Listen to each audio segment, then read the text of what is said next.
S'il vous plaît, j'aimerais ça qu'on puisse commencer parce que vous avez un très beau déjeuner, puis on est tellement content de vous voir. Merci à toutes et à tous. Hein?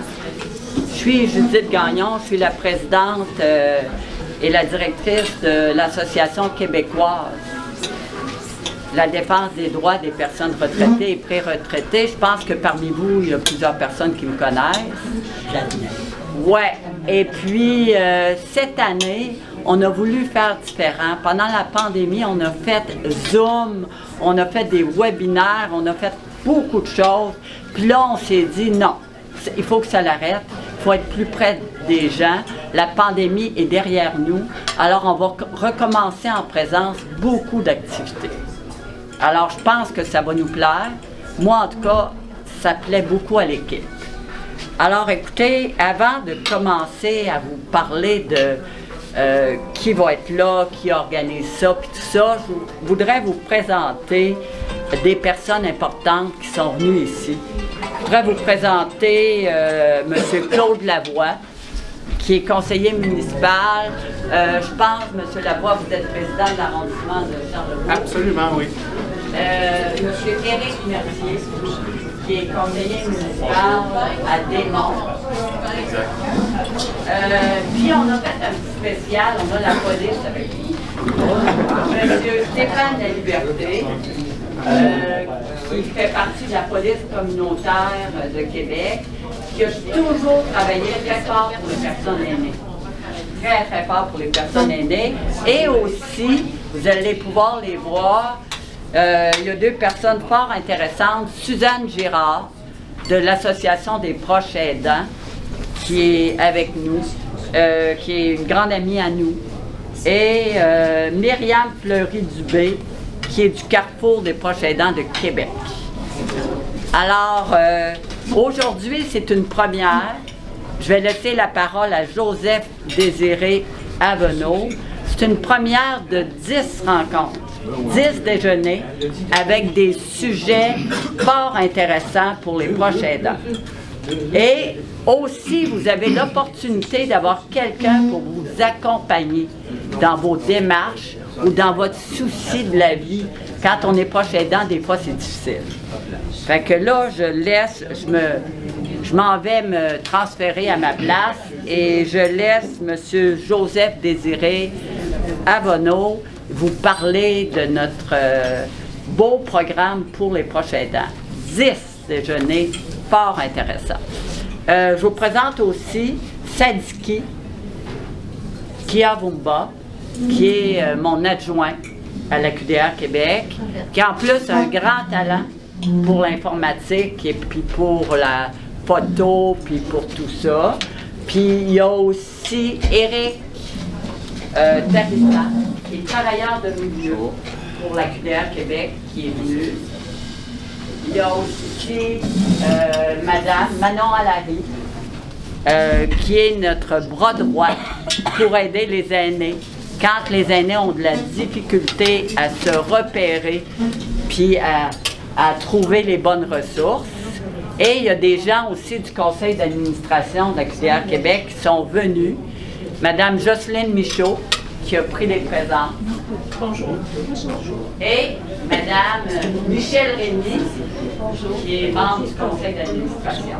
Alors, je me tais et vous laisse entre bonnes mains Joseph Désiré. Bonjour à tous et à toutes. Une fois de plus, bienvenue. Mon nom c'est Joseph Désiré Awono. Je suis originaire du Cameroun en Afrique centrale. Et je suis responsable du projet Proches Aidants Solidarité de l'AQDR Québec. C'est en partant de mon expérience d'écoute et d'accompagnement des personnes vulnérables dans des milieux hospitaliers, carcéraux, scolaires et universitaires qu'il me plaît d'assumer cette responsabilité pour vous. Ma formation universitaire dans le domaine de la médiation mon expérience africaine de la vie communautaire dans laquelle être proche aidant est un devoir commun me prédispose également à pouvoir assumer cette responsabilité pour le compte de l'AQDR Québec et pour vous. Le projet qui nous rassemble ce matin et dont je suis le responsable est dénommé Proche Aidant Solidarité. Il se décline mieux sous un slogan que j'ai essayé de formuler. Je suis proche aidant, tu es proche aidant, vous êtes proche aidant, nous sommes proches aidants. Ce slogan veut simplement nous rappeler que le premier soutien moral et psychologique d'un proche aidant, d'où qu'il vienne et de quel organisme il soit, c'est de se sentir membre d'une communauté solidaire. C'est d'avoir la ferme assurance qu'il n'est pas isolé dans la tâche de soutien aux personnes vulnérables à laquelle il se dévoue généreusement, parfois au risque de sa propre vie. Dans le cadre des missions assignées à l'AQDR par l'organisme Appui Proche Aidant, notre objectif est d'apporter, à partir de quelques ressources non négligeables, un soutien, un appui, un accompagnement de qualité aux proches aidants. Il s'agit d'un accompagnement et d'un soutien multiforme qui contribuera certainement à les aider à s'acquitter de leurs tâches avec plus d'aisance, de bonheur, tout en veillant à l'équilibre de leur propre vie. Le déjeuner conférence et les communications que nous allons écouter ce matin s'inscrivent donc dans cette lancée. Les déjeuners conférences pour les proches aidants avec des personnes ressources se tiendront chaque dernier jeudi du mois. Nous avons choisi le restaurant chez Harry qui nous accueille ce matin comme partenaire. Et comme cela vous a été indiqué dans les lettres d'invitation, tous nos services restent gratuits, mais le coût de notre déjeuner devra être défrayé. Hormis les déjeuners conférences, je reste et je resterai disponible tous les jeudis et les vendredis de la semaine pour le service d'écoute et d'accompagnement de proximité de tous les proches aidants qui me solliciteront. Une fiche vous a été remise à l'entrée avec un petit questionnaire. Et bien vouloir remplir ce questionnaire qui nous aiderait pour des statistiques. Et vous pourrez également y mettre, si vous le voulez bien, votre courriel, de telle sorte que dans l'avenir, nous puissions vous annoncer, envoyer des annonces pour les activités prochaines. Ceux et celles des proches aidants qui voudraient bien avoir un rendez-vous, ils pourront également y mettre leurs coordonnées pour que je puisse les joindre et que nous puissions ensemble fixer un rendez-vous. Chaque proche aidant vit certainement une expérience particulière dans son engagement auprès des personnes vulnérables ou en perte d'autonomie. Et chaque personne, chaque proche aidant, je vais dire, peut en témoigner. Je remercie déjà M. Normand Laperle, qui est debout, d'avoir accepté de nous faire part de l'expérience qui est la sienne. Son propos nous donnera ce matin l'occasion d'interagir et d'échanger afin de cerner davantage les enjeux, les défis et les problèmes auxquels peuvent être confrontés les proches aidants. Vous constaterez avec moi le caractère spécial du propos de M. Normand Laperle en présence de son aidé qui n'est autre que sa conjointe Colette, qui est juste à côté de Claudette, autant pour moi, je m'excuse, Claudette qui est juste à côté de moi. Normand Laperle est un diplômé en informatique. devenu proche aidant depuis l'an 2012. Donc cela fait exactement 11 ans aujourd'hui. Il a pris sa retraite de façon précoce pour s'occuper de Claudette, sa conjointe, avec laquelle il vit depuis 34 ans. Normand a donc une expérience atypique comme proche aidant. C'est ce qu'il vient nous partager aujourd'hui. Après lui, nous écouterons d'autres communications importantes. À la fin, ce sera la phase interactive dans laquelle nous pourrons tous et toutes poser des questions à tous les intervenants et intervenantes du jour. Je vous remercie et je passe la parole à M. Normand Laperle.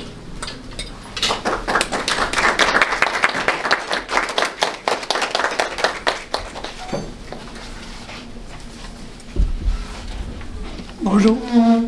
Donc, comme vous savez, comme vous avez entendu, mon nom c'est Normand Laperle, ma conjointe Claudette Antil. Puis moi, on m'a demandé de faire un témoignage de mon expérience d'aidant. Puis je suis honoré et très heureux d'être ici pour vous partager mon expérience. Claudette Antil, avant de commencer, je vais dire que Claudette, elle a fait 3 ACV, un en 1996, un autre en 2001, puis le dernier en 2012. Puis c'est seulement qu'au dernier ACV que j'ai pris ma retraite prématurément pour m'occuper de elle à temps plein, 24 heures par jour, 7 jours par semaine. Puis, puis Claudette, c'est ma conjointe. On est ensemble depuis 34 ans, puis on demeure à Lévis. Puis elle est née en 45, donc elle a 78 ans. Moi, je suis né en 1950, donc j'ai 73 ans. 5 ans de moins que Claudette. Là, ce que je vais faire, c'est que je vais vous donner un historique des événements qui ont conduit à mon aidance.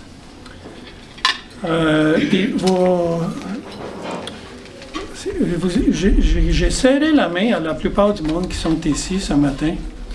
Puis je leur ai tous posé une question. Est-ce que vous êtes aidant ou bien si vous êtes quoi d'autre que vous êtes?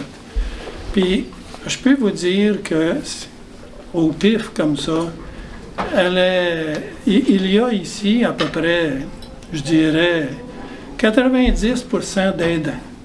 Donc, 90% comme vous. Ça, c'est juste selon mon estimation à moi.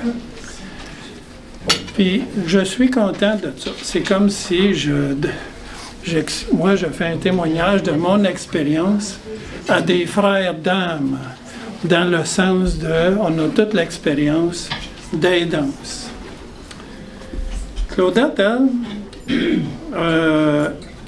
comme je disais, en 1996, elle a fait un premier ACV, puis c'était un anévrisme au cerveau, ce qu'on appelle des fois hémorragie cérébrale. Donc, elle a été ouverte au cerveau, on a enlevé le sang qu'il y avait là, on a refermé, puis elle est restée aux soins intensifs peut-être 1 mois, 4 à 6 semaines, avant qu'elle puisse sortir de l'hôpital. Puis là, on m'a dit, va-t'en chez vous, puis essaye de vivre avec ça. Dit, ouais, mais là, est-ce que vous pouvez me dire un peu, est-ce que c'est difficile, ça va être difficile, comment est-ce que ça va être? Donc là, ils ont dit, ça, on ne peut pas te le dire parce que chaque cas est unique. Il n'y en a pas deux pareils. Donc, il faut que tu vives avec pour savoir, ça va être quoi, hein? C'est incapacité. Puis même, ces incapacités-là vont évoluer dans le temps. Donc, ça va toujours changer. Fait que, oui. Fait que là, je l'amène à la maison. Puis moi, je travaillais à temps plein dans ce temps-là. Puis là, j'ai pris 2 semaines de congé que j'ai demandé à mon employeur. Puis, pendant ces 2 semaines-là, vers la fin des 2 semaines, j'avais un rendez-vous chez le dentiste. Puis là, j'ai jugé que peut-être qu'elle est capable de rester toute seule dans la maison. Je suis parti, puis quand je suis revenu, la première chose qu'elle m'a dit, elle a dit « Puis ton dentiste? » Ah! Oh oui! Là, je me suis dit, je pense qu'elle est assez autonome pour que moi, je peux continuer à travailler. Fait que c'est ça que j'ai fait. En 2001, elle a fait son 2e ACV. Ça, c'est un caillot au cerveau, cette fois-là. Puis, encore une fois, elle est sortie suffisamment autonome, mais plus affaiblie, mais suffisamment autonome. Chez nous, elle pouvait, à Lévis, elle pouvait d'elle-même prendre l'autobus, sortir de la maison toute seule, prendre l'autobus, aller me rejoindre. Moi, je travaillais dans le gratte-ciel qu'il y a à Place Laurier. Il y a une entreprise d'informatique dans ça. Fait que là, elle était capable de faire ça. Débarquer à Place Laurier, aller jusque dans les casse-croûtes, puis là, le soir, on en prenait un souper ensemble à cet endroit-là, dans un bain de foule. Puis le 3e ACV, ben là, c'était en 2012. Puis là, j'ai vu qu'elle était pas capable de vivre toute seule. Elle a perdu son autonomie. Fait que là, c'est quoi je fais, là? Est-ce que je la place? Est-ce que je quitte mon emploi?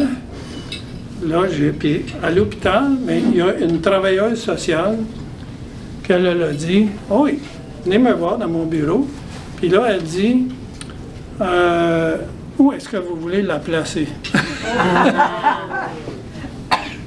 Fait que là, j'ai dit « Non, désolé, moi, c'est pas dans ce sens-là que je veux m'en aller. » Fait que là, elle a dit « Comment ça? » Elle a dit « Nous autres, d'après notre évaluation, elle a dit « Moi, j'en ai vu beaucoup de cas passer, puis moi-même, je suis pas sûr que je serais capable de m'occuper de elle. » Fait que là, j'ai dit « Je vais enquêter ça en premier. » J'ai une amie qu'elle, toute sa vie, elle a fait de l'aide à domicile. Puis elle a dit, puis là, j'y ai téléphoné, puis elle dit, elle a dit, Normand, fais attention. J'en ai vu des cas comme ça, puis j'en ai assisté même jusqu'à la mort à domicile. Puis j'ai vu comment c'est difficile pour les proches, pour les aidants, puis tout ça. Fais pas ça. Fait que là, elle, c'est une amie. Fait que là, je peux lui parler plus personnellement. Puis là, j'ai dit, moi, ce que là, tu sais, c'est tout improvisé à mesure que je lui parle à elle. Là. Je fais des prises de conscience. Il faut que je donne une raison pourquoi je veux faire ça. Puis ce qui m'est venu en tête, c'est que moi, je veux aller chercher quelque chose, pas juste pour elle, mais pour moi aussi, dans ça. C'est l'expérience de vie qu'il y a dans ça. Nous autres, ça fait déjà plusieurs années qu'on est ensemble. Puis moi, ce que je vois dans ça, c'est une occasion pour me rapprocher encore plus d'elle. Plus d'intimité. À des niveaux que ça ne se fait pas normalement dans la société, dans une vie comme, mettons qu'on va appeler ça monsieur et madame tout le monde. Fait que là, moi, c'est ça qui m'attirait. Puis là, qu'est-ce que je veux aller chercher dans ça? Là, j'ai dit à elle, moi, je veux aller chercher, puis là, ce qui m'est venu dans la tête, c'est l'esprit de service. Je regarde les infirmiers, infirmières ici, là, puis je dis, wow, eux autres, là, je suis comme jaloux d'eux autres. Puis je peux imaginer ce que ça peut être pour eux autres, mais qu'est-ce que c'est en réalité? Tu sais, la théorie puis la pratique, c'est deux choses différentes. Comme on dit souvent. Bien, c'est ça. Fait que là, j'ai dit, oh oui, moi, là, je viens de faire mon idée, ou presque. Je suis allé voir notre fiscaliste. J'ai pris encore une fois 2 semaines de vacances. Je suis allé voir la personne qui fait nos rapports d'impôts à toutes les années. C'est un ami encore. Puis là, j'ai dit, j'aimerais ça que tu examines toute notre situation financière, parce que moi, j'avais 62 ans à ce moment-là. Puis il me restait 3 ans à faire pour arriver à l'âge de la retraite. Fait que lui, il a tout examiné ça, puis là, il dit, Normand, il dit, un terme anglais, là, c'est borderline, c'est sur la marge, pas sûr que tu vas être capable. Mais moi, je voulais tellement vivre cette expérience-là que là, je me suis dit, oui, j'ai l'information que je veux, c'est possible. C'est ça que j'ai compris dans son peut-être, tu sais. Fait que là, j'ai appelé tout le monde, j'ai dit, OK, là, je la ramène à la maison, puis on part dans cette expérience-là. J'ai appelé mon employeur, je démissionne sur le champ, puis on part avec cette expérience-là. Le titre de la conférence, c'est « L'aidance, un projet de vie ». Mais à ce moment-là, je ne voyais pas ça comme ça. Aujourd'hui, là, on peut se demander, depuis quand est-ce que je suis aidant? Est-ce que c'est depuis 1996 ou 2012? Théoriquement, on dit que l'aidance, c'est dès qu'on aide quelqu'un de façon régulière, mettons. Je vais toujours lui aider à faire son épicerie, je vais lui aider à ci puis ça. Ça, c'est la théorie. Mais, donc, moi, avec cette définition-là, ça fait depuis 1996. Mais, pour moi, c'est psychologiquement, c'est depuis 2012. Parce que c'est là qu'a commencé ma transformation intérieure. Donc, puis là, j'ai commencé, c'est un sujet, puis aussi, il y a une autre chose aussi, c'est que je voulais savoir, c'est quoi l'expérience d'aidant? On entend ça dans les nouvelles, dans les documentaires, puis tout ça. C'est quoi ça, être aidant? Fait que là, je voulais savoir ça. Je voulais le vivre, le savoir par expérience. Puis, ça fait que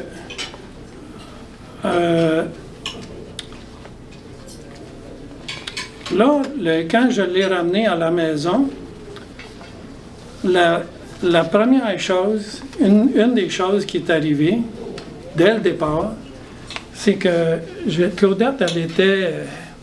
Là, on était rendu le soir, puis on regardait la TV. Puis là, ben, on se lève pour aller se coucher, puis elle a de la misère à marcher. Ça fait que moi, j'ai ma main sur son épaule, puis je la tiens par en arrière, puis je la guide pour contourner le lit pour aller se coucher. Puis juste à ce moment-là, c'était pas la première fois que je faisais ça avec elle, en tant qu'aidant, mais cette fois-là, ça m'a dit dans ma tête, pourquoi tu pousses sur son dos, Normand?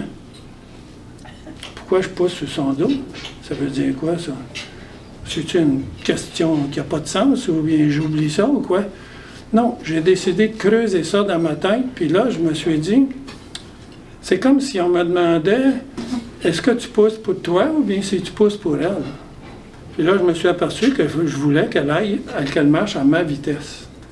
Fait que là, je me suis mis à sa vitesse. Au lieu de la pousser, je la suivais. Et, hop, là, elle ne bouge pas. Là, elle fait ça comme ça, puis elle dit, là, je ne sais plus quoi faire, qu'elle dit. Tellement que je la suivais. Fait que là, je dis, avance. OK. Là, oups, des petits pas, puis elle avance. Ça fait que là, puis à ce moment-là, là, j'ai acquis mon premier marqueur dans cette expérience-là. J'ai découvert à 62 ans ce que c'est de la tendresse.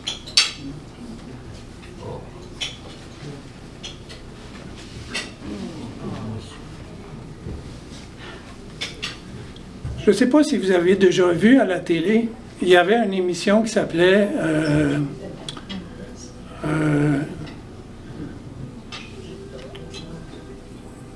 je me souviens plus, il y a utile dans ça, en tout cas. Œuvre utile. Œuvre utile, faire œuvre utile.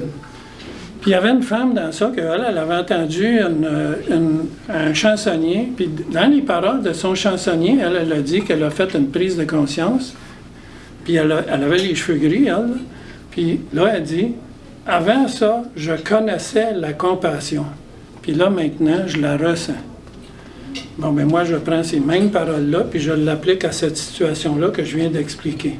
Avant ça, je connaissais la tendresse, là, je la ressens. J'ai plus besoin de la connaissance pour être capable d'expliquer ce que c'est. Puis ça, je l'ai acquis par expérience, pas par des observations, puis je pense que, non, là, je le vis, puis depuis ce temps-là, c'est jamais disparu, cette conscience-là de la tendresse. Fait que là, ça, c'est un premier prise de conscience, puis il y en a eu des multiples d'autres prises de conscience dans toute mon expérience. Ça fait que là, moi, je me suis dit, wow, oh oui, là, ça fonctionne ce que je voulais faire. Je veux me servir de ça pour grandir en tant que personne. Claudette, elle est ici, comme c'est là, puis elle m'entend décrire tout ça. Puis moi, je lui dis souvent, à un moment donné, pendant la pandémie, on est allé faire un tour d'auto, ça a duré 2 heures.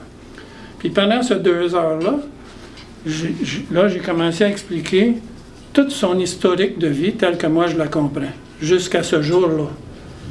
Puis là, je lui ai expliqué, moi, comment je me positionne par rapport à elle, comment est-ce que moi je la vois, elle, par rapport à moi. Puis elle est au courant de tout. Puis ce que ça fait, que je me dis, c'est que souvent on entend des histoires d'aider qui disent « Ah, moi, je ne veux pas déranger autour de moi parce que, tu sais, je dérange tout le monde. Là, ils sont obligés, tu sais, hein, c'est de l'ouvrage pour eux autres, puis tout ça. » Mais elle, je n'ai jamais ressenti ça parce qu'elle sait que ça ne me dérange pas. Non seulement ça ne me dérange pas, puis je ne fais pas ça du reculon, je ne fais pas ça parce que je me sens obligé de le faire pour n'importe quelle raison. Je fais ça parce que je suis allé saisir. Ma motivation, c'est quelque chose que je veux, plutôt que quelque chose que je fuis, quelque chose que je ne veux pas, quelque chose de destructeur. Je ne travaille pas pour m'éloigner de quelque chose, je travaille pour m'approcher de quelque chose. J'ai quelque chose, moi aussi, à aller chercher dans ça. Puis la façon que je vous parle actuellement, c'est comme si c'est ce que je pense à l'intérieur de moi, puis je vous partage le dialogue qu'il y a à l'intérieur, je vous partage ça. Puis avec elle, c'est la même chose, mais on est ensemble depuis tellement longtemps qu'il n'y a pas de limite à ce que je peux partager. C'est ça qui fait que je dis parfois que c'est mon psychologue. Elle, c'est mon psychologue parce que c'est à elle que je peux me confier. Tu sais, il y a des personnes qui appellent chez nous des fois et disent « As-tu quelqu'un pour t'aider? À qui tu peux parler? » Oui, c'est Claudette. Je dis tout ce que je vis, même si elle comprend ou ne comprend pas, mais elle a une mémoire à court terme de 30 secondes. Normalement, une personne normale, c'est 3 à 5 minutes.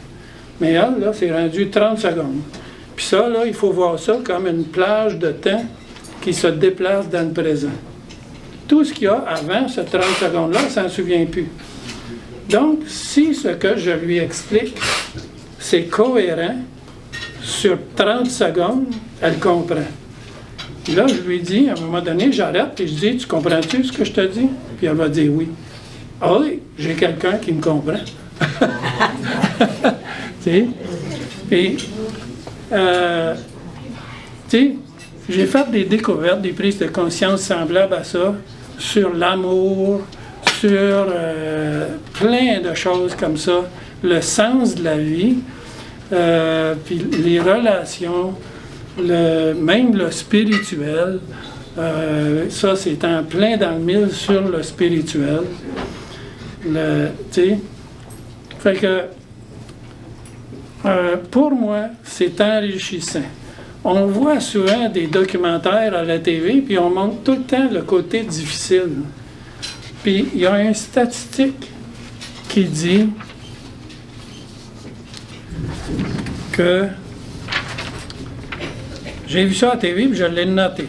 Les mots exacts. 80% des aidants ont des problèmes émotionnels liées à leur situation d'aidance. En passant, je ne sais pas pourquoi je te regarde tout le temps. J'ai l'impression de te regarder tout le temps. je vais regarder ailleurs. OK. Il y a 80% des aidants qui ont des problèmes émotionnels liés à leur situation d'aidant. 80%. Problèmes émotionnels. Hey, voyons, je ne suis pas dans ça, moi. Tu sais? 25% de ces aidants souffrent de dépression clinique. Là, j'accroche sur l'expression dépression clinique. Ça veut dire que ça a été diagnostiqué par un spécialiste. Ça, c'est 25%. Mais il y en a combien d'autres plus qui n'ont pas été diagnostiqués et qui vivent la même chose? Mettons qu'on dit que c'est le double, 50%. Ça donne une idée quand même. Il y en a 36% des proches aidants songent à abandonner en raison du poids de toutes leurs responsabilités. Bien, le poids de ces responsabilités-là, ça l'augmente avec le temps. Au début, Claudette, elle pouvait marcher toute seule. Là, elle est rendue en fauteuil roulant 99% du temps. Dans la maison, je la fais marcher. Je me mets en avant d'elle, puis je recule en arrière d'elle. La raison pourquoi je fais ça, ça lui fait un petit exercice. Ça paraît pas, mais ça fonctionne. Parce qu'elle est tout le temps capable de faire cette petite distance-là. On a 5 marches pour monter et descendre à la maison. Elle monte, puis elle descend ces marches-là. Elle se tient après la rampe. Moi, je suis sur l'autre bord. Mais là, je me dis, à un moment donné, elle va être en fauteuil roulant permanent, 100% du temps. Puis notre chambre de bain, là, ça passe juste. Il y a un bain qui est là, puis la toilette est au fond. Le fauteuil, là, ça l'accroche un petit peu dans le bain. Oups, ça l'accroche un petit peu sur le mur. C'est comme ça. Mais là, dernièrement, on a rentré dans la maison, puis elle n'était plus capable de marcher. Elle m'a tombé dans les bras, je l'ai assis sur un banc, puis elle voulait aller aux toilettes. Fait que là, moi, il m'est venu un éclair d'esprit. Oh, tu sais, c'est quand tu es en trouble que là, tu as les meilleurs éclairs d'esprit. Ça marche tout le temps, tes idées, dans ce temps-là. On a un autre fauteuil roulant qui est dans la maison. On a un dans la maison, puis un dans la valise d'auto. Je suis allé chercher l'autre, puis là, j'avance. Je mets le pied dans le bain, je fais le tour. Je suis à côté de la toilette, puis elle est assise en avant de moi. Les roues sont barrées. Je la lève comme ça. Puis là, il faut qu'elle baisse ses pantalons. Puis je la mets sur la toilette. Là, je me suis dit, OK, je pense que j'ai le truc, on peut rester ici ad vitam aeternam. Donc là, un souci de moins. Parce que c'est pas facile pour un aidant comme moi. Claudette n'est pas capable de rester toute seule dans la maison. Partir pour faire des tournées, pour visiter des loyers. Tu demandes au téléphone, est-ce que s'il est accessible, votre loyer? Oui. Ah oui, je vais aller le voir. Mais il faut que j'aille le voir, parce qu'il y a du monde qui dit oui, puis c'est non. Tu sais, eux autres, l'aidance, ils n'ont pas l'expérience. Et moi, je rentre là, puis je vois que pour passer cette porte-là, il y a une hauteur comme ça qu'il faut passer avec les roues. Ça fait que là, oups, OK, problème. Là, on s'en va, oups, les portes ici, ils ne sont pas larges. Si je passe ici, je risque d'endommager les cadres de porte. Toutes sortes de choses comme ça, tu sais, qu'eux autres, ils ne voient pas. Nous autres, on voit. On m'a donné 30 minutes pour vous parler. Vous allez être d'accord avec moi que 30 minutes, c'est pas beaucoup pour résumer 27 ou bien 11 ans d'expérience comme aidant. Moi, je voulais juste vous donner le sens de moi, de mon expérience d'aidant. Le sens. Parce que la raison de ça, c'est que comme je disais un petit peu tantôt, on donne toujours les problèmes que les aidants dans les documentaires. Mais moi, je n'ai jamais entendu parler d'un aidant qui est nourri par son expérience d'aidant. Moi, je me lève le matin et je vais dire quelle découverte, quelle prise de conscience que je peux peut-être faire aujourd'hui. Puis je me pousse moi-même dans cette direction-là, dans tout ce que je fais. Si j'ai une occasion pour la faire rire, je vais le faire. On se connaît très bien. Je sais tout comment la faire rire. Elle, on lui pose une question, puis elle ne répondra pas. Elle n'est pas capable. Elle n'est pas capable de construire une phrase. Fait que, puis si je lui demande, mettons, tu veux-tu du spaghetti ou bien une pizza? Là, elle va dire, je ne sais pas. Fait que là, je lui dis, tu veux-tu du spaghetti? Elle va dire non. Tu veux-tu de la pizza? Oui. Si je lui donne 2 choix, c'est trop compliqué. Un choix à la fois. Ça se complique un petit peu quand il y a 5 choix à faire. Là, mais, fait que, donc, c'est un peu ça que je voulais vous montrer, c'est ce sens-là. Moi, là, je suis heureux. J'ai dit à un ami l'autre jour qui venait de Montréal, et là, je lui ai dit, moi, quand je vais à quelque part, mettons, je me lève le matin, ça peut peut-être me prendre, mettons, une demi-heure pour me préparer. Puis, mais elle, il faut prévoir 1 heure, 1 heure et quart pour la préparer avant qu'elle se rende à l'auto. Là, elle va aller aux toilettes, complication, elle va revenir habiller, laver, ou, tu sais, peu importe. Puis là, lui, il dit, Normand, tu devrais la placer. Fait que là, j'ai comme reculé, j'ai dit, non, je pense pas que ce serait bon pour elle. Parce elle vit de moi, de ce que je suis. Moi, tout ce que je veux, c'est de lui donner autant que possible, dans ma capacité, de lui donner une vie le plus proche possible de la normale. On sort à tous les après-midi. On va à Place Laurier, on se prend un thé, café, je rouvre un livre, puis le sujet du livre, c'est un sujet que je sais qui l'intéresse, puis qui m'intéresse à moi aussi. Fait que là, je commence à lire, puis là, je fais des commentaires sur un paragraphe. Ah, ça, d'après moi, ça veut dire, puis là, je peux commencer à parler, je pourrais parler 1 heure de temps sur certains sujets. Je développe ça. Oh oui, je continue. Là, je continue à lire. Tu sais? Puis elle, ça l'intéresse, puis on voit du monde, il y a du monde qui nous passe autour de nous autres. Donc, c'est ma façon à moi, puis d'agir de cette façon-là, ça dépeint sur le restant de ma vie personnelle à moi. Je conduis l'auto, puis je traverse le pont de Québec, puis je fais exprès pour laisser une distance entre mon auto et l'auto d'en avant, en cas qu'il y ait un auto qui voudrait se mettre dans mon allée. Je cherche des occasions pour faire des gestes de bonté. C'est là où c'est rendu, à l'intérieur de moi. Puis de là, je grandis en tant que personne. Je vais finir ma conférence en disant, ici, j'ai une section conclusion ici. Il y a une phrase à l'émission La vraie nature à TV, là, que l'animateur Jean-Philippe Dion, que j'ai remarqué qu'il dit tout le temps, dernièrement, à la toute fin, il demande à ses invités, qu'est-ce qu'il vous reste à accomplir pour être la meilleure version de vous-même? Bon, ben moi, la meilleure version de moi-même, c'est ça que j'essaie d'améliorer. C'est après ça que je cours de jour en jour. Donc, je me sens, en résumé, je ne me sens pas,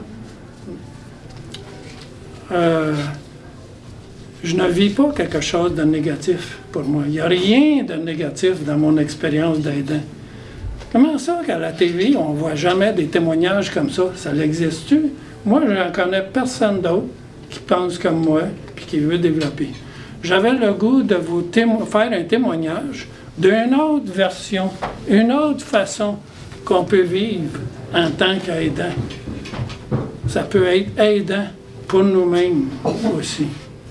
On dit pendant la pandémie, prends soin de toi. Bon ben, c'est une façon aussi de prendre soin de soi. On pourrait en parler encore pendant longtemps. Puis ce qui m'intéresse, ce serait par exemple d'entendre vos témoignages pour qu'on puisse faire des échanges. D'après moi, on aurait jusqu'à tard ce soir. Merci beaucoup. Bonjour.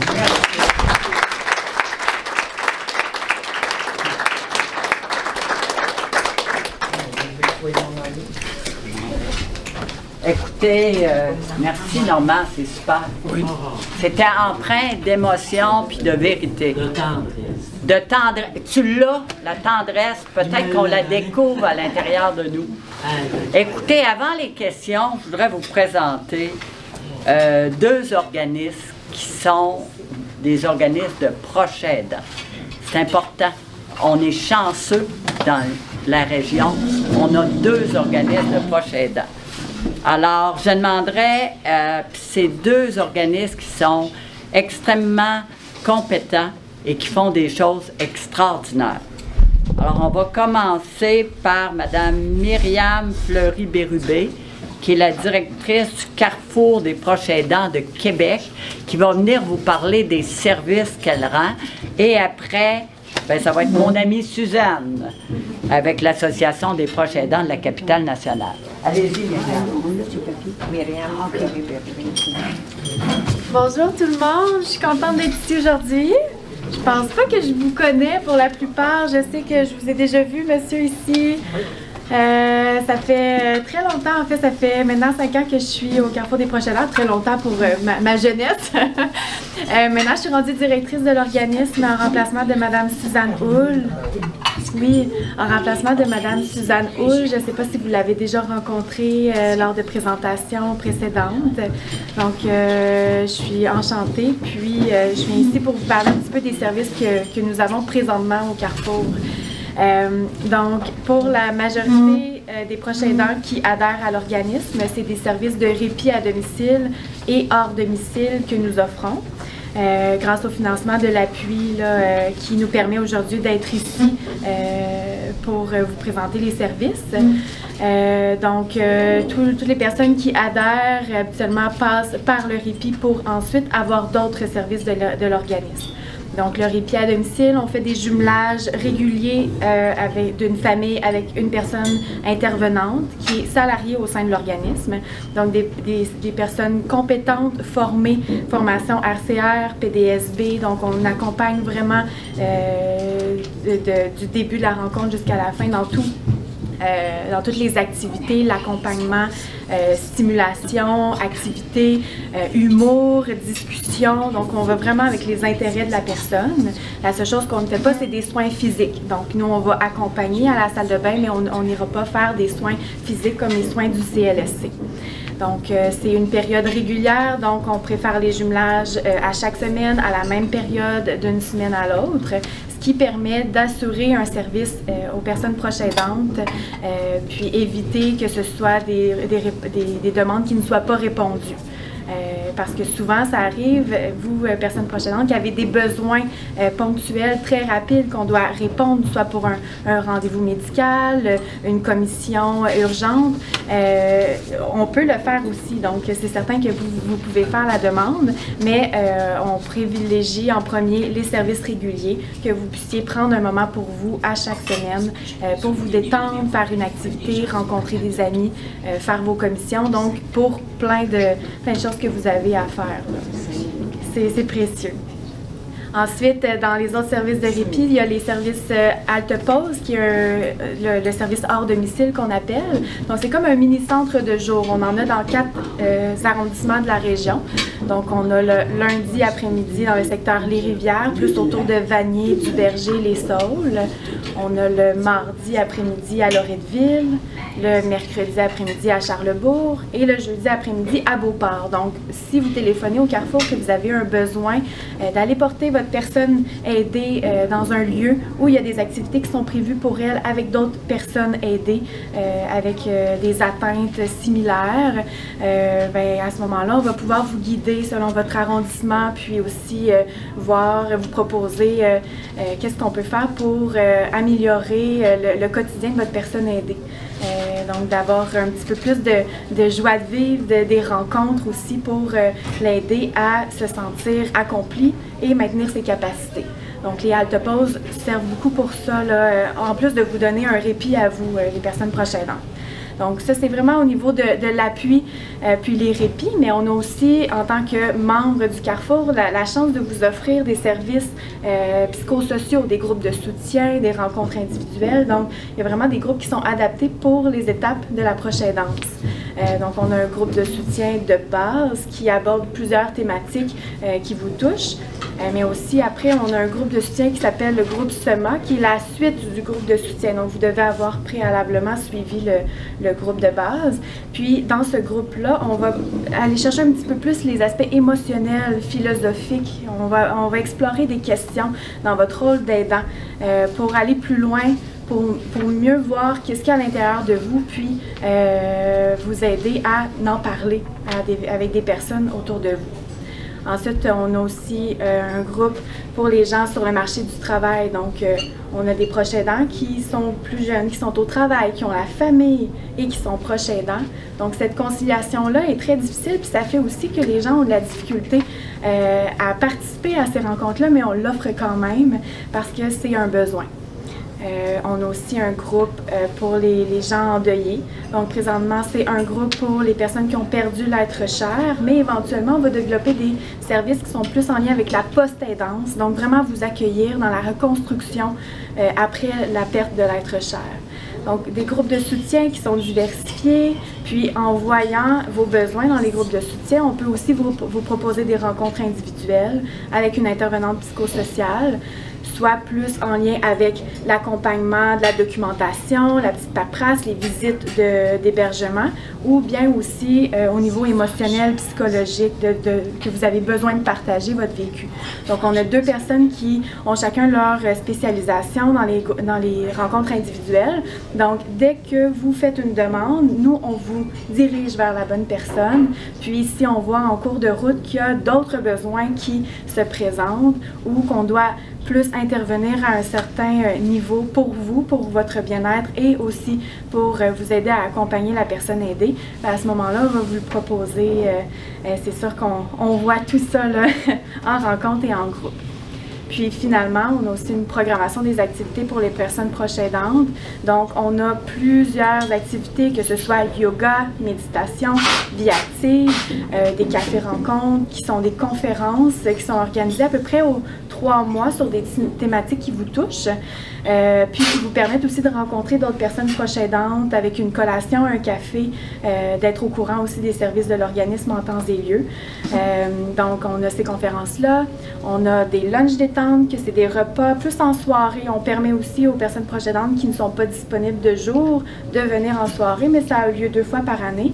Donc, on commande un traiteur, un buffet, puis on se rencontre tous ensemble là, à l'occasion de la rentrée et à la fin de l'hiver pour vous permettre de vraiment socialiser en grand groupe parce qu'on a la chance de pouvoir le faire. Puis on l'a fait aussi pendant la pandémie, c'était pas toujours facile avec les nouvelles vagues qui étaient annoncées, mais on a maintenu les services de rencontres en présentiel pour les moments où c'était possible. Sinon, on a aussi des activités saisonnières, mais ça, en temps et lieu, quand la programmation sort, vous êtes au courant en étant membre de l'organisme. Donc, il y a la programmation qui est très détaillée, autant avec les groupes de soutien que les activités de détente et de socialisation. Puis, c'est certain que nous, on s'adapte vraiment à vos besoins, à vos intérêts. On sonde souvent la clientèle pour savoir qu'est-ce qui vous intéresse, qu'est-ce qu'on pourrait mettre en place. Puis, on essaie d'être créatif dans ce que nous offrons. Donc, je ne sais pas s'il y en a qui ont des questions. Je sais que ça fait un topo très rapide, puis j'essaie de parler pas trop vite, justement, comme monsieur m'a suggéré. Mais c'est certain qu'il y a plusieurs services, puis qu'en fait, nous, on a aussi la chance de maintenant avoir toutes nos activités sur place, en dehors des services de répit. On peut tout faire dans notre maison au Carrefour des Proches aidants. Donc, dans nos locaux, on a la chance de vous voir, de vous côtoyer, puis vraiment d'être à vos côtés. Donc, le fait d'avoir cet endroit-là, on peut avoir un sentiment d'appartenance, de se présenter, puis de pouvoir rencontrer des personnes, soit bénévoles, intervenantes ou des employés qui sont plus au niveau administratif. Donc, vous pouvez côtoyer au quotidien, là, quand vous venez au Carrefour, l'équipe qui est là pour vous. Donc, je sais pas.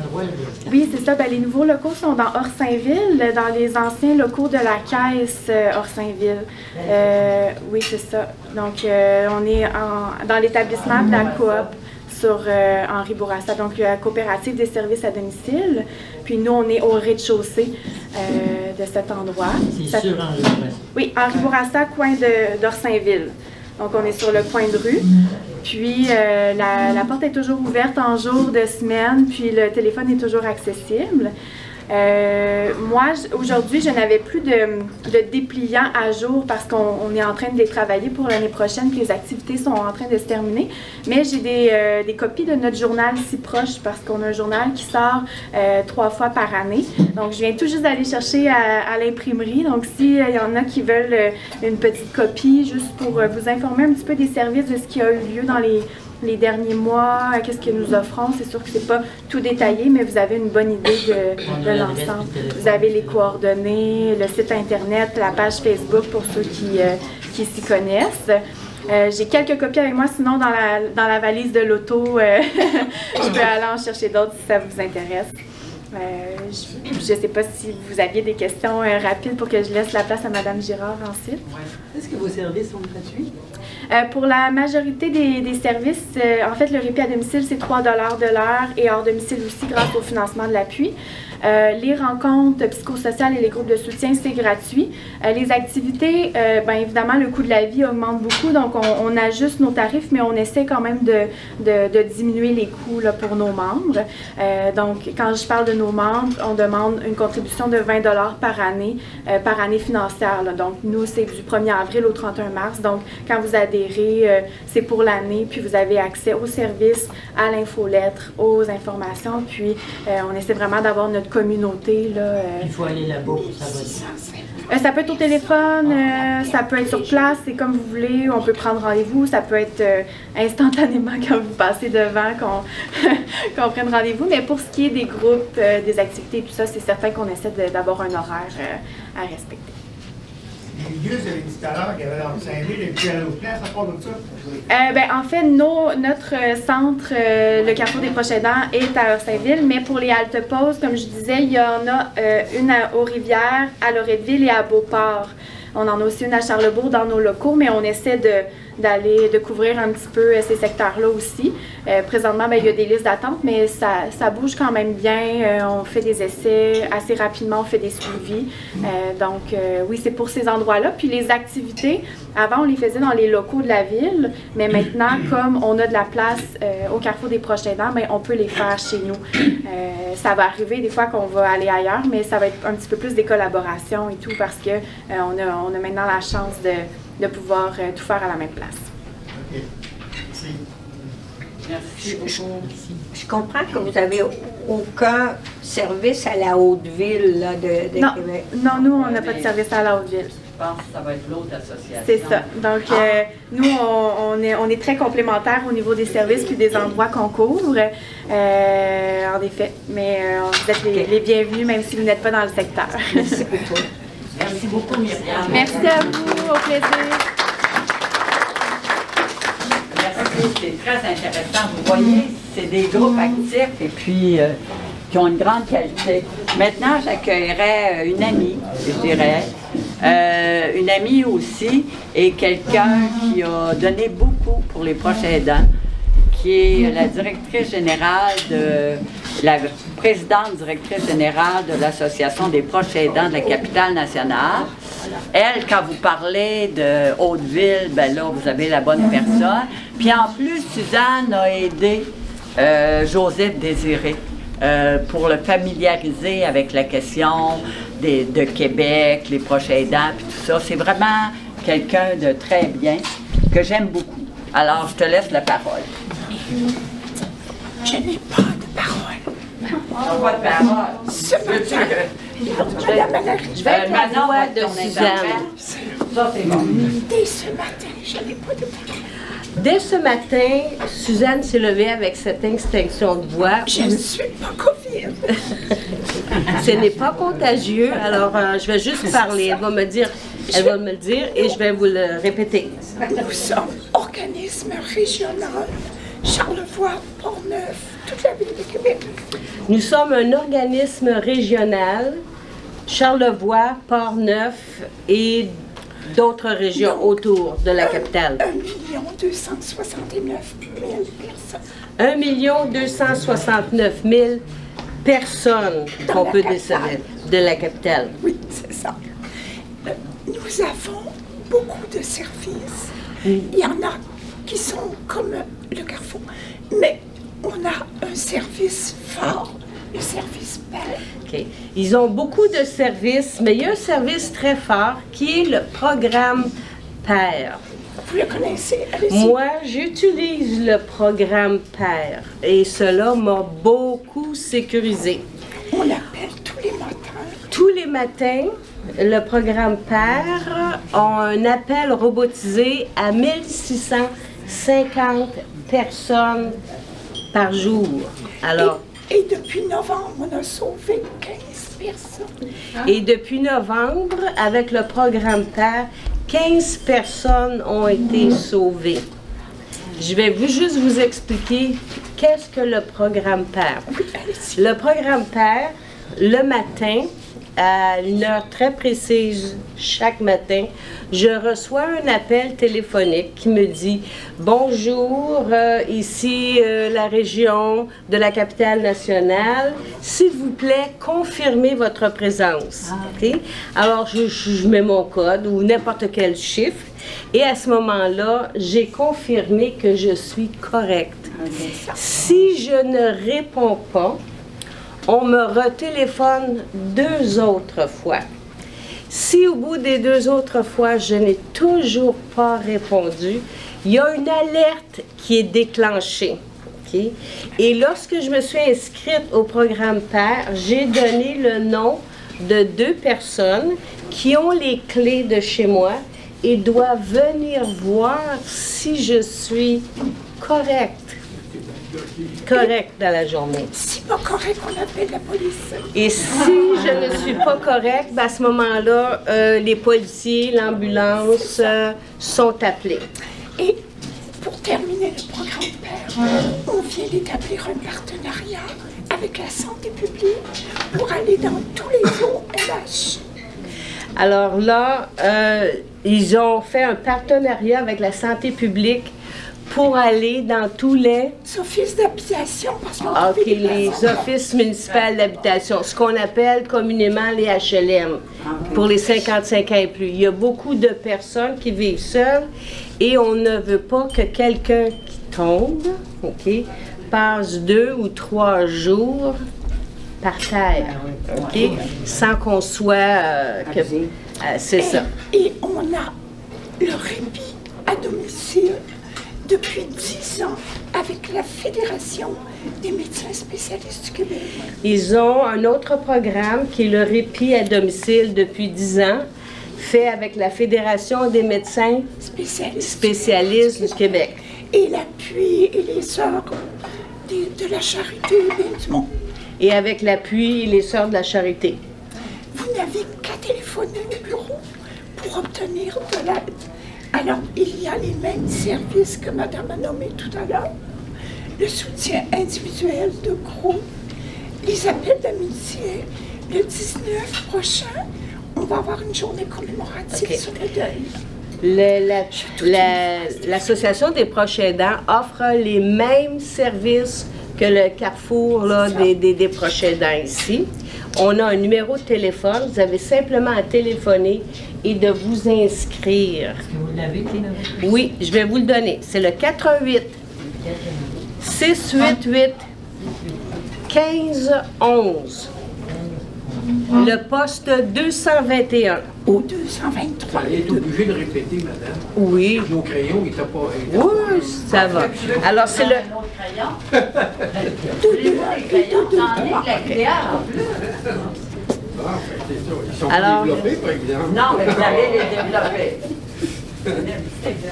Le nom de votre organisme. Alors, c'est quoi? Le nom de votre organisme. Association des- des proches aidants de la capitale nationale. OK. Alors, le numéro de téléphone est le 418 688 1511. Le poste 221 ou 223. Pour le programme PER, OK, que j'utilise depuis, ça va faire 9 ans bientôt, OK, alors c'est le poste 229.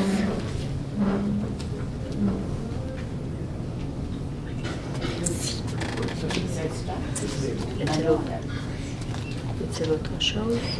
On a aussi on a des notaires et des comptables qui répondent bénévolement pour toutes les questions notariales et crédits d'impôt.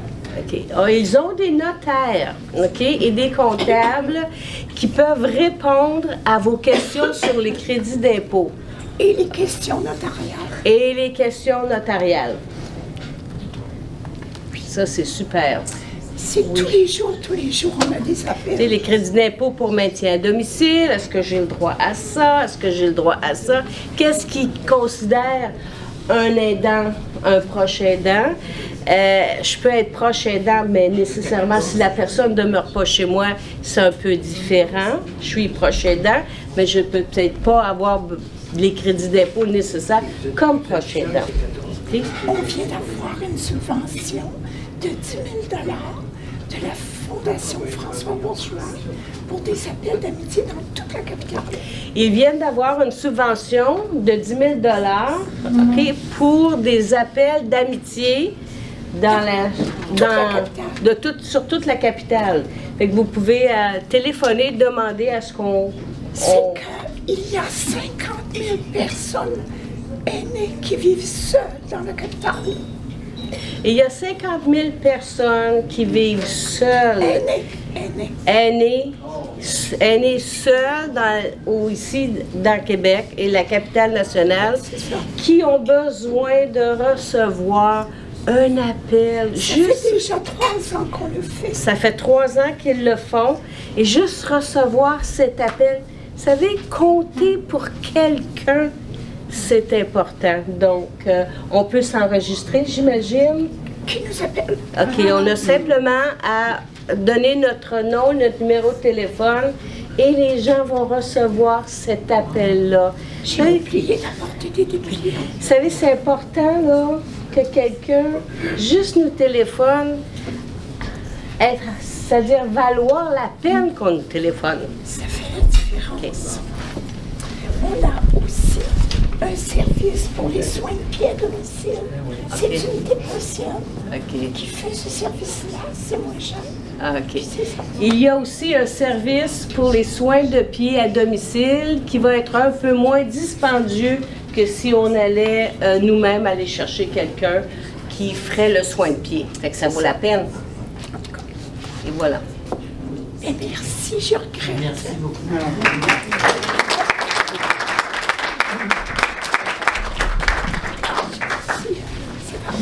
Merci, Suzanne. C'est toujours très intéressant. Puis tu as eu un traducteur, une représentante. Oui, Fait qu'écoutez, avant d'aborder les questions, je voudrais vous présenter mon ami, parce qu'on a été beaucoup ensemble. Stéphane Laliberté, qui s'est occupé, qui s'occupe depuis, tu vas en parler tantôt, écoute, des aînés, qui a travaillé en collaboration très étroite avec la QDR Québec. On a travaillé sur des cas assez difficiles. Stéphane était toujours au rendez-vous. On n'a jamais vu, tu sais, il n'a jamais relâché, puis il voulait aller jusqu'au bout. Et là, on est tout près de sa retraite aussi. Tantôt, on va lui dire qu'on... Oui, mais il est jeune, mais les policiers, ils vont peut-être faire d'autres choses. On va lui dire qu'on veut lui parler d'amour. Alors, Stéphane, je te laisse parler parce que c'est trop important. Alors, ceux qui me connaissent, c'est ça, savent que j'aurais pu parler. Là. Mes confrères diraient tu pourrais les entretenir pendant 2h30, 3h sans problème. Mais ce ne sera pas le cas. Alors, ça me fait plaisir de venir vous voir aujourd'hui, comme dans mes dernières journées. Il me reste 3 jours avant la retraite. Et oui, après 31 ans de service, dont plus de presque 25 là, à m'occuper de toutes les situations de maltraitance au niveau du service de police de la Ville de Québec. Je suis le spécialiste du service pour tout ce qui concerne les situations de maltraitance et d'auto-négligence des personnes qui vivent seules, justement. Quand on parlait tantôt du programme PER, c'est le genre de choses qu'on fait la promotion au niveau du service continuellement là, dans les rencontres que les gens font là, avec les aînés. Au niveau là, de mon travail, moi, au fil du temps, comme Mme Judith Gagnon l'a dit, j'en suis venu, après mes 10-12 ans, à la prévention du crime où on traitait différentes situations, puis on faisait des présentations, puis tout ça, à en venir à retourner sur la route comme ce qu'on appelle un agent senior. Et comme agent senior sur la patrouille, là, je trouvais que j'étais revenu encore plus, j'appelle ça les bottines sur le terrain, dans les situations directes avec mes confrères et consoeurs. Et c'est de là qu'est venue l'idée de la création du programme à la rencontre des aînés du service de police que j'ai créé grâce au temps qui m'a été accordé par un de mes patrons à l'époque, qui a travaillé fort pour me dégager du temps. Alors, le programme à la rencontre des aînés, vous en avez peut-être entendu parler, on parlait de l'OMHQ tantôt. L'OMHQ est un des fondateurs de ce programme-là avec nous et le cégep François-Xavier Garneau. Et dans ce programme-là, c'est des étudiants techniques policières qui font des visites à domicile au niveau des résidences. Au départ, c'était les résidences de l'OMHQ pour voir comment les gens vont au quotidien et comment ils sont dans leur appartement. Ce programme-là a été étendu, ça a commencé en 2013-2014, la préparation en 2013, puis en 2014, ça a commencé. Et si vous allez sur le site Internet de la Ville de Québec et le site même de la QDR, je pense qu'ils font le lien là, avec nous au niveau des services. Et depuis ce temps-là, bon, ça s'est étendu avec le campus Notre-Dame-de-Foy, avec les étudiants techniques policières du campus Notre-Dame-de-Foy, et dans les RPA là, de la grande ville de Québec. Là, alors ça, grâce au conseil municipal, des élus qui sont ici aujourd'hui, on a eu des écoutes attentives aussi pour ce programme à la rencontre des aînés. Et depuis 2019, il y a eu une petite accalmie pendant la pandémie, mais on engage des étudiants techniques policières. 4 étudiants encore cet été vont être engagés pour faire les résidences de personnes aînées, des visites porte à porte, dans leur salon, auprès des gens. Réunir 30 personnes comme on a aujourd'hui, on l'a fait au niveau de certaines résidences, quand on faisait, dans du temps où je faisais des conférences pour parler, mettons, de maltraitance, justement. Je vais vous dire, sur un édifice de 100 personnes, on rejoignait 6 personnes dans la salle, dans le sous-sol. Puis c'était pas ceux qu'on voulait voir, ceux qui étaient mal pris, on les voyait pas. Alors, c'est de là qu'est né le programme à la rencontre des aînés. Moi, j'ai dit, ça n'a pas de bon sens, il faut qu'on aille rejoindre ceux qui sont mal pris chez eux dans leur appartement puis qui ne sortent pas. Vous autres, vous sortez, vous êtes ici, c'est pas vous autres. On parle d'aidants. Oui, vous avez des gens que vous connaissez, que vous avez besoin d'aider, mais les gens qui sont seuls chez eux, les plus de 50 000 qu'on parlait tantôt, qui n'ont aucune visite, qui n'ont pas personne. En passant, ça, je me permets juste un petit mot là-dessus. Ceux qui pensent qu'il y a des histoires de classe sociale là-dedans ou de revenus ou quoi que ce soit, vous êtes dans l'erreur totale.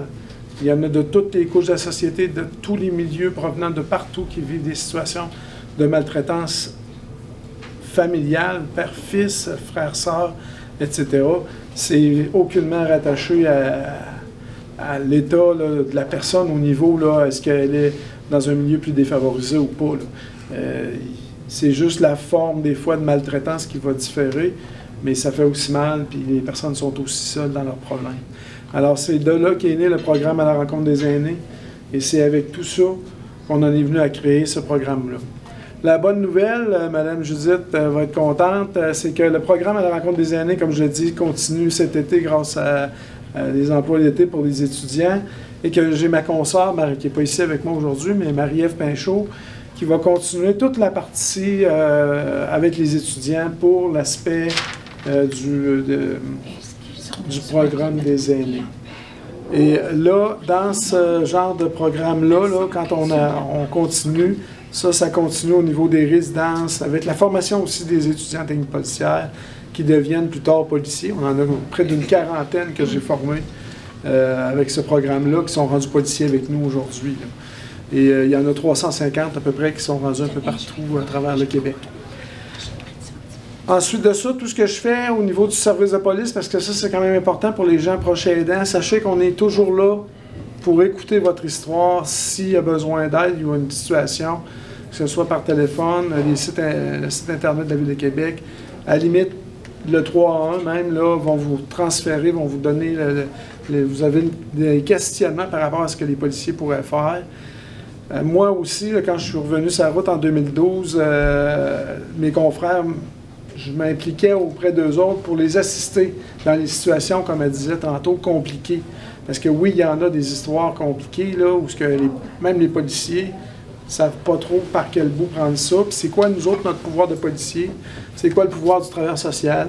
C'est quoi le rôle des proches aidants qui vont avoir des choses à faire, là? Parce que, je vais donner l'exemple de ma madame avec les rayons laser. Elle recevait des rayons laser de son voisin d'en haut. Bon. Elle n'est pas dangereuse, elle vit très bien, elle se débrouille bien, elle mange tous les jours, tout ça passe bien, elle fait son épicerie, elle fait toutes ses affaires, elle conduit même sa voiture. Mais quand elle rentre chez eux, elle se protège avec des panneaux d'aluminium pour ne pas avoir des rayons laser de la voisine d'en haut. Bon, ça c'est un exemple parmi les X normes que je pourrais vous sortir, là. Qu'est-ce qu'on fait avec ça, nous autres, les policiers? On peut-tu l'emmener à l'hôpital? La réponse c'est non. OK? Alors là, on implique justement les aidants, la famille, pour qu'ils prennent les ressources, la boussole, ces choses-là, pour aider cette madame-là. Mais des fois, ce madame-là, ou ce monsieur-là, je dis une madame, ça peut être un monsieur, là, il est tout seul, puis ça fait 3 ans qu'il n'a pas parlé à personne. On l'a eu, ça, encore dernièrement, là. Fait que là, la seule personne qu'il voit, c'est son livreur là, qui vient porter sa commande d'épicerie. Là, on voit là, le genre d'histoire, là, qu'on peut traiter, nous autres, au niveau du service de police pour essayer d'aider puis d'envoyer aux ressources environnantes pour que l'aide parvienne à la personne. Alors ça, c'est vraiment le genre de situation que moi, je trouvais important d'aller traiter. Et si le service de police est impliqué là-dedans, sachez que votre appel ne tombera pas de nulle part, il va finir par tomber dans les bonnes oreilles. Puis il va être, vous ne nous dérangez pas, le service de police en passant. Hein? On est un service au service des citoyens, puis on est là pour ça. Fait que oui, il y a quelqu'un qui va remplacer toute la partie que je fais des suivis des dossiers au quotidien de mes confrères et consoeurs. C'est plus maintenant la section prévention qui va assurer la suite de cette façon de faire-là. Ça va être différentes personnes, avec peut-être un peu moins d'expertise, mais au total, sachez qu'il y a quelqu'un qui va vous écouter. Peut-être qu'à un moment donné, il va y avoir quelqu'un pour... Bien, là, il y a des gens qui apprennent, puis qui vont prendre la suite de l'histoire. Moi, après 31 ans de service, à traiter des histoires comme celle-là, je peux vous dire, madame parle qu'il y a beaucoup de situations vraiment où ce que les gens ont besoin d'aide. Moi, juste dans la dernière année, là, en plus de tout ce que j'ai fait pour les étudiants en technique policière et la formation puis les visites de courtoisie, qu'on pourrait appeler, voir comment ça va bien, puis tout ça, on a vu. Depuis 2014, je pense que c'est au-dessus de 6 000, presque 7 000 personnes qu'on a vues là, chez eux dans leur appartement pendant environ 20 minutes là, à jaser avec eux. C'est quand même pas rien. Puis moi, juste dans la dernière année, j'ai eu au-dessus de 200 quelques histoires, 235 à peu près d'histoires différentes, là, où est-ce qu'on est venu en aide à des gens qui avaient différentes problématiques. Fait que sachez que oui, on est là, on vous écoute, puis on est là pour vous aider. Les postes de police, Sainte-Foy et Centrale-Québec sont là pour vous écouter aussi. Il y a des gens là, qui, si vous avez une problématique, vous souhaitez nous en parler. Ça peut être le, si vous vous souvenez plus du 3 en 1, ça c'est les services de la ville. Fait que c'est tous les services de la ville. Si jamais vous ne savez plus, vous dites hey, je me souviens plus, je me souviens juste du 3 en 1, ce sera ça. 911, c'est s'il se passe quelque chose. C'est sûr qu'on se commence ça. 911, ça existe encore. Ça peut aussi être le 811. Là, je pourrais tous vous donner les ressources, mais c'est pas le but de la rencontre ce matin. Là. Comme je dis, je pourrais vous parler pendant 3 heures. Là. Je n'aurais pas de problème. Là. Mais ce ne sera pas le cas. Alors, ça m'a fait plaisir. Puis ça me fait plaisir de finir avec vous. Dans le fond, c'est une de mes dernières journées en uniforme. Ça me fait plaisir de finir avec vous au niveau du service pour la préparation à ma retraite. Bonne Merci. Bonne journée.